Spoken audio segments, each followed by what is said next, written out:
Tonight, we're not stepping into the usual tales of haunted houses or footsteps in the dark. No, tonight we travel deeper into the strange, the uncanny, the unexplained.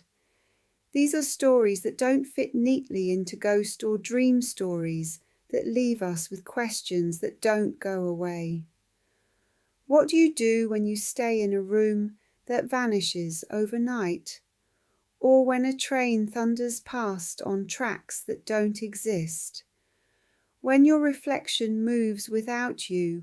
Or when you glimpse a library filled with books that bear only your name? These are the encounters from the edges of the veil, and tonight I'll share them with you. Not just as stories to unsettle your heart, but as windows into something larger. Because sometimes the most unsettling tales carry the deepest truths. So take a breath, settle in, and let's step together between worlds. The Vanishing Room.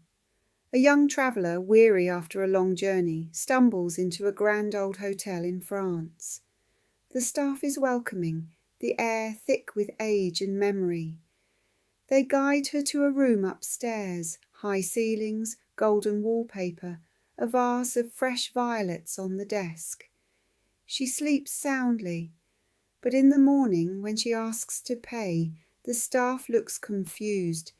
They insist no such room exists. The wallpaper she describes has been gone for decades. The room number she gives belongs to a broom cupboard. And when she returns with a porter to prove it, the hallway is shorter, the door is gone, the room, her violets, her night of peace, erased. Reflection. What happened? Did she slip backward into another time, or forward into a space not yet built? Sometimes the soul stumbles through cracks in time where the past and future fold into the now. Perhaps we too, in dreams, wander into places that vanish when we wake. The Phantom Train.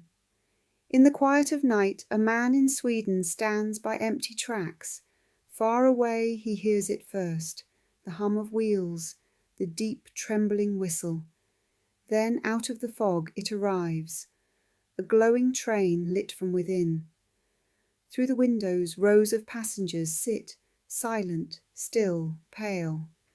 But as the train roars past and there are no tracks beneath it, and just as suddenly as it appeared, it fades, leaving only silence. Years later, others report the same thing. A train that comes from nowhere, carrying those who never made it home. Reflection. Perhaps the train is not bound to steel and iron at all. Perhaps it is a vessel of memory, carrying souls who travel not through miles, but through eternity. And maybe when we feel déjà vu or hear echoes in our bones, it is our spirit brushing against these spectral journeys. The Watcher in the Mirror. A woman brushing her hair late at night pauses. Her reflection pauses too. But then it moves again. This time not in sync. Her heart pounds. She drops her brush, and the reflection leans forward, lips moving. Though no sound comes, it mouths only one word. Leave. She flees the room. Minutes later, the ceiling collapses where she had been sitting. Reflection. What was it she saw? A ghost, or perhaps her own double, the shadow self that walks parallel, closer than we imagine. Maybe the soul, outside of time, warned her of what was to come. And maybe the faces we glimpse in mirrors at the edge of our vision are not tricks at all, but the guardians we forget we are. The library that never was. A student in Prague wanders into a side street, a door half hidden by ivy. Inside, a library, ancient and dim, the scent of paper and dust. He pulls a book from the shelf. His hand freezes. On the spine, in faded letters, is his own name. He looks again. Every book, thousands of them, carries his name. When he opens one, the pages write themselves as he reads, recording thoughts he hasn't yet had. Shaken, he leaves. But when he returns the next day, the building is gone. In its place, only a blank stone wall. Reflection. Some say he had stumbled into the Akashic records, the library of souls where every life, thought, and destiny is written. Perhaps for a moment the veil lifted, and he saw the truth, that our story is both written and still being written. The silence that answered. A woman, broken with grief, falls to her knees in prayer. She begs, "Please God, give me a sign." And then silence.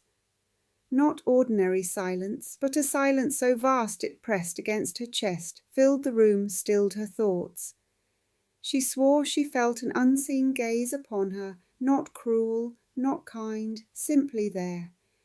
From that night on she began to dream of symbols, a river of light, a door half open, a hand extended. The silence had not spoken, yet it had answered. Reflection. What lives in that silence? Is it God, an angel, or something older still, that waits in the stillness between words? Maybe silence is not emptiness at all, but the language of the divine, so vast our ears cannot hear it. 5 encounters, a room that vanished, a train that carried no tracks, a reflection that saved a life, a library of impossible books, and a silence greater than speech. These are not just curiosities or tales to unsettle. They remind us of something we forget in the noise of daily life, that the world is wider, stranger, and far more mysterious than we dare admit. And sometimes the veil thins. Sometimes we catch a glimpse, and sometimes the glimpse changes everything. So, as you step back into your night, carry this with you. You too walk between worlds, and the doors are never as far away as they seem. Until next time, keep your eyes open and your spirit soft, for you never know when the unseen will brush against your life